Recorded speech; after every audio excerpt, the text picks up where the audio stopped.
আসসালামু আলাইকুম ওরহমতুল্লাহ। ইন্টারন্যাশনাল মনিটারি ফান্ড বাংলাদেশকে হাসিনার সময় যেই ডলার সংকটের জন্য সাহায্য দেওয়ার কথা ছিল, অনুদান দেওয়ার কথা ছিল, সে অনুদানের একটা কিস্তি তারা স্থগিত করেছে। আমাদের অর্থমন্ত্রী আমির খসরু, বাংলাদেশ ব্যাংকের গভর্নর এরাও 10-12 জনের একটা টিম ওয়াশিংটনে গিয়েছিল, সেখানে মিটিং হয়েছিল এবং সেই মিটিংয়ের ফলাফল হচ্ছে বাংলাদেশ সরকার সংস্কারে ব্যর্থতা, রাজস্ব আহরণ, এই সমস্ত কাজে পিছিয়ে পড়ায় তাদের যে লক্ষ্যমাত্রাগুলো ছিল আইএমএফের, সেই লক্ষ্যমাত্রাগুলো পূরণ না করতে পারায় বাংলাদেশকে ঋণের কিস্তি স্থগিত করেছে। ইউনূস সরকার যে সংস্কারগুলো শুরু করেছিল সেগুলাতে সারা পৃথিবীর নানা দেশের লোকজনের সায় ছিল। গণভোট সারা পৃথিবীতে সংস্কার পরিচালনা করার একটা স্বীকৃত মাধ্যম, কিন্তু বাংলাদেশে এসে সে জিনিসটাই মুখ থুবড়ে পড়েছে। আমরা দেখেছি গণভোটের যে গণরায় বাংলাদেশের জনগণ 72% ভোটার দিয়েছে, সে রায়কে বিএনপি অস্বীকার করে তারা গণভোটকে অবৈধ বলছে, নানা রকম অধ্যাদেশকে অবৈধ বলছে। গণভোটের মধ্য দিয়ে জনগণ যে সমস্ত সংস্কারগুলো চেয়েছে সেগুলোর বিরুদ্ধে দাঁড়িয়েছে। বিসি নিয়োগ দিয়েছে, ব্যাংকের গভর্নর নিয়োগ দিয়েছে, নানা জেলাতে জেলা প্রশাসক, উপজেলা প্রশাসক মানে পরিষদগুলোতে তারা নিয়োগ দিয়েছে। নানা জায়গাতে তারা নিজেদের পছন্দের লোকজন, সিটি কর্পোরেশন, ঢাকা উত্তর সিটি কর্পোরেশন, ঢাকা দক্ষিণ সিটি কর্পোরেশন, এরকম প্রশাসক বসিয়ে দিচ্ছে। জনগণের রায়ের দিকে তারা বিদ্যা আঙ্গুলে দেখাচ্ছে। তারা জনগণের সাথে প্রতারণা দিচ্ছে, বাংলাদেশের সাথে প্রতারণা দিচ্ছে। পালিয়ে থাকা নেতৃত্ব বাংলাদেশকে বারবারের মতো লুটেপুটে খাওয়ার নানা রকমের চক্রান্ত করে যাচ্ছে।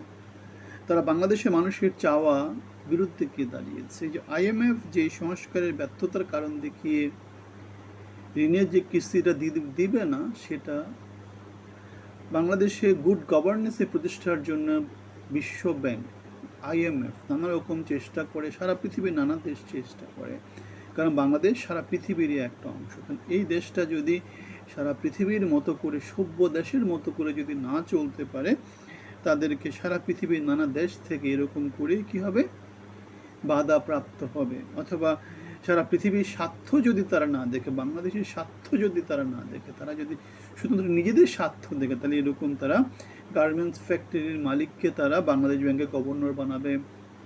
তারা নিজেদের রাজনৈতিক দল লোকজনদেরকে তারা জেলা প্রশাসনগুলোতে অথবা আমাদের যেই সিটি কর্পোরেশনগুলো আছে সেগুলোতে তারা প্রশাসক হিসেবে বসিয়ে দিবে। তারা মন্ত্রী এমপি বানাবে এমন এমন লোকদেরকে যাদের যোগ্যতার কোনো রকমের বালাই বিচার নাই, বালাই বিচার নাই। আমাদের শিক্ষামন্ত্রী এহসানুল হক মিলন একটা কথা বলেছেন। তিনি কি বলেছেন? তিনি বলেছেন শিক্ষক নিয়োগে দুর্বলতা অনুবীক্ষণ যন্ত্রে পর্যবেক্ষণ করা হবে। সে তো এহসানুল হক মিলন না, তার পড়াশোনার দৌড় করতো। সে যদি একজন, সে কি জীবনে কোনোদিন শিক্ষক হতে পারবে? শিক্ষক হওয়ার কোয়ালিটি তার আছে। আর সে কি করছে? সে শিক্ষকদের যোগ্যতাকে সে অনুবীক্ষণ যন্ত্রের মধ্য দিয়ে দেখবে। এই সরকারে আমি মন্ত্রী পরিষদে এমন কাউকে দেখিনি যাকে শিক্ষিত, আলোকিত, ভদ্র, মার্জিত, রুচিশীল কোনো লোক মনে হয়েছে। টাঙ্গাইলে সন্তোষে গিয়ে আমাদের প্রধানমন্ত্রী বলে বসেন যে আব্দুল হামিদ খান ভাসানী মারা যাওয়ার পরে শহীদ প্রেসিডেন্ট জিয়াউর রহমানের হাতে দানের শীষ তুলে দিয়েছেন, এমন একটা কথাবার্তা। তারেক রহমানের মন্ত্রণা পরিষদে কি যোগ্য কোনো লোক নাই যারা তাকে যোগ্য মন্ত্রণা দিতে পারে, যারা তাকে তার ভাষণগুলো লিখে দিতে পারে, যাতে তার এরকম ভুলগুলো না হয়। এহসানুল হক মিলন তিলন যারা আছে, এরা যেটা করছে সেটা হচ্ছে জাতির সাথে কমেডি করছে। যোগ্যতার কোনো বাজ বিচার নাই, একটা সিটে বসে গেছে, এখন কমেডি করছে। জাতি যে অনেক অনেক বছর এগিয়ে গেছে গত 20 বছরে, সেই ধারণা তাদের নাই। এক একটা ছাগলের মতো ছাগলামি করে বেড়াচ্ছে। সুতরাং শিক্ষক নিয়োগের দুর্বলতা অনুবীক্ষণ যন্ত্রে পর্যবেক্ষণ করা হবে। নকল বিশেষজ্ঞ কমিটি, সে ওই 20-25 বছর আগের কাহিনী নিয়ে পড়ে আছে। নিজেদের যোগ্যতাকে যে আপগ্রেড করা দরকার, নিজেদেরকে যে উন্নত করা দরকার, বাংলাদেশ যে সেই আর শেখ হাসিনার বাংলাদেশ, খালেদা জিয়ার বাংলাদেশ সেই বাংলাদেশ যে আর নয়, 90-এর বাংলাদেশ যে আর নয়, বাংলাদেশে যে সারা পৃথিবীর সাথে একটু একটু করে এগিয়েছে, বাংলাদেশের রেমিটেন্স যোদ্ধারা যে বিদেশে গিয়েছে, বিদেশের সাথে দেখে দেখে তারা, বিদেশি সংস্কৃতির সাথে দেখে দেখে তারা তাদের কোনটা ভালো কোনটা খারাপ সেই জিনিসটা বোঝার যে একটা যোগ্যতা লাগে, সেই যোগ্যতা যে বাংলাদেশের জনগণ অর্জন করেছে সেই জিনিসটাই তারা এখনো ধরতে পারেনি।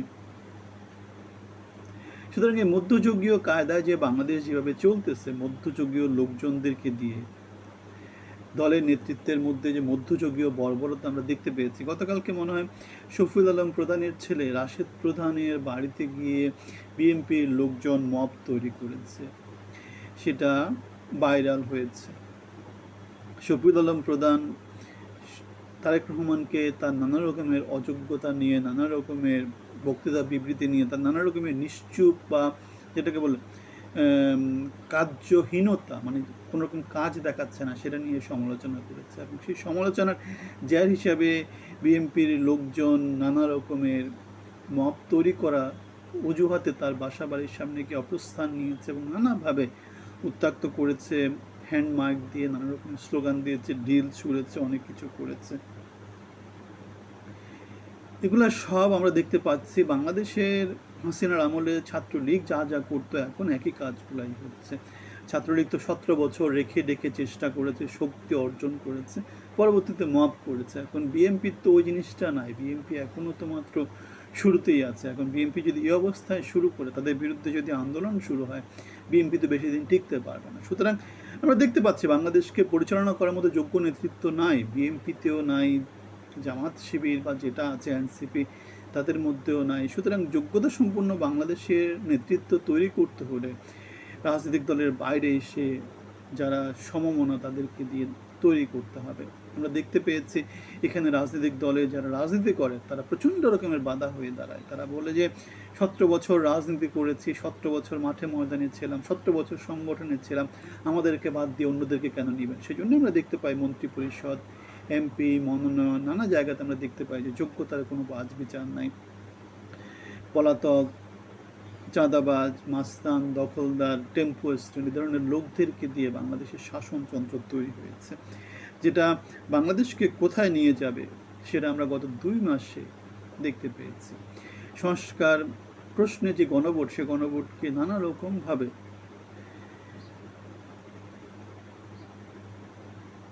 কিচ্ছা কাহিনী বয়ান তৈরি করার মধ্য দিয়ে, লোকজনকে হাসানোর মধ্য দিয়ে আমরা দেখতে পেয়েছি হাস্যকর নেতৃত্ব দেশকে কোথায় নিয়ে যাবে।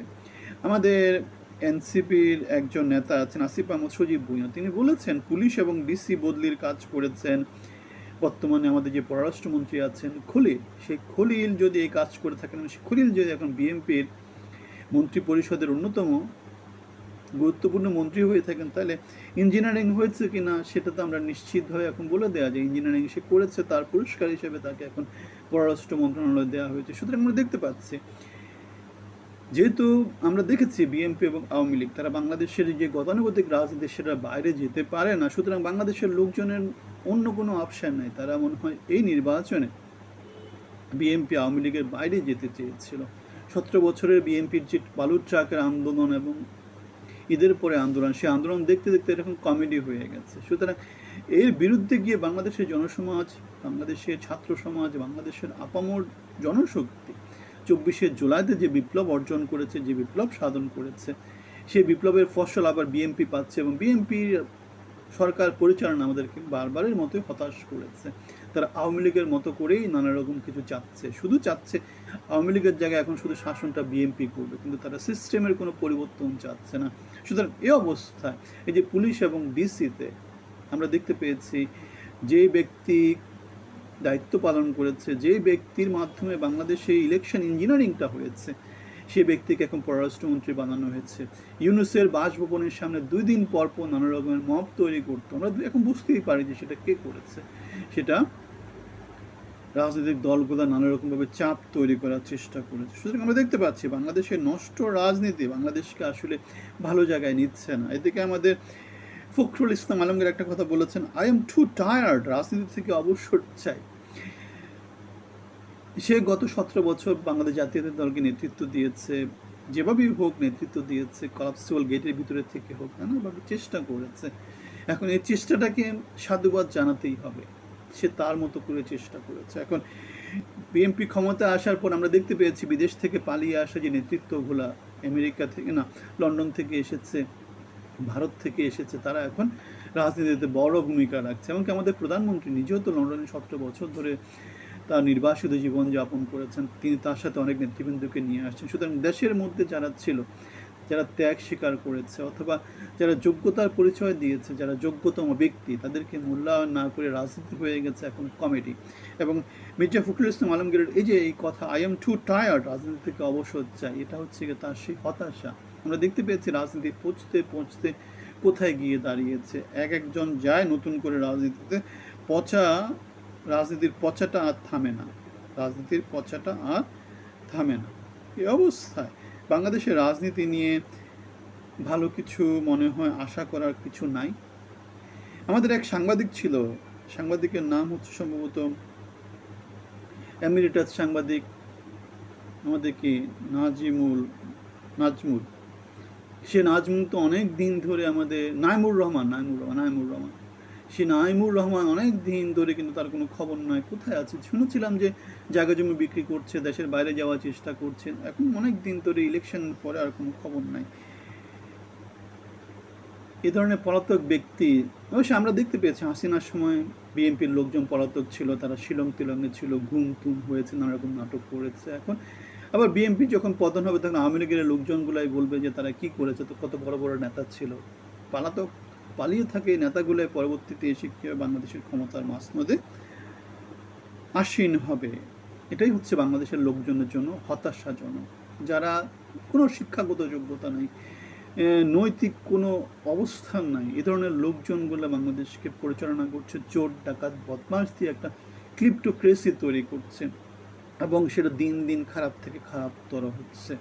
আওয়ামী লীগের সময় 17 বছরে তারা তো 17 বছর দুর্দণ্ড প্রতাপ নিয়ে শাসন করেছে। এখন যারা আসছে তারা সবাই কম বেশি ত্যাগী না, তারা হচ্ছে গিয়ে পালিয়ে থাকা নেতৃত্ব। সুতরাং এদের নৈতিক কোনো অবস্থান নাই, এরা জুলাইকে কলঙ্কিত করার চেষ্টা করছে। গতকালকে মনে হয় আসিফ মাহমুদ সজীব ভুঁইয়া সেই কথাটাই বলেছে। কি বলেছে? যে জুলাইয়ে এক দফা কে দিয়েছে আমরা দেখেছি, সেটা নাহিদ ইসলাম ঘোষণা করে জনগণের চাহিদার উপর ভিত্তি করে মার্চ টু গণভবন, সেটা কে দিয়েছে? সেটা মনে হয় আসিফ মাহমুদ সজীব ভুঁইয়া দিয়েছে। এখন সেগুলো সব নিয়ে যাওয়ার চেষ্টা করা হচ্ছে। কে নিচ্ছে? তারেক রহমান নেওয়ার চেষ্টা করছে, ফখরুল ইসলাম নেওয়ার চেষ্টা করছে। আমরা দেখতে পেয়েছি তারা কিন্তু মিডিয়ার সামনে এসে যেটা বলেছিল সেটা হচ্ছে জুলাই আন্দোলনে তারা নয়, তারা মনে করেনি যে জুলাইটা সফল হবে। সুতরাং আমরা দেখতে পাচ্ছি বাংলাদেশের রাজনীতি হচ্ছে চুরিদারি রাজনীতি, কারো ক্রেডিট অন্য কেউ চুরিদারি করে নেবে। জুলাইতে ছাত্রদের আন্দোলনের ফসল বিএনপি নিচ্ছে, এরকম করে 71-এ বাংলা জনগণের ফসল আওয়ামী লীগ নিয়েছে, 75-এ সেনাবাহিনীর ফসল বিএনপি নিয়েছে, এরকম করেই বাংলাদেশের লুটপাট তন্ত্র চালু আছে। সালেহ আহমদ নকিব বলে একজন উপাচার্য ছিলেন রাজশাহী বিশ্ববিদ্যালয়ে, তিনি একটা কথা বলেছেন, আমার নেতা বা দল গুনি না, আমরা নেতা বা দল গুনি না, আমরা বুঝি বাংলাদেশ। এদেশের মানুষের প্রথমেই যেটা ছাড়তে হবে তা হচ্ছে অন্ধদলীয় আনুগত্য এবং চাটুকারিতা।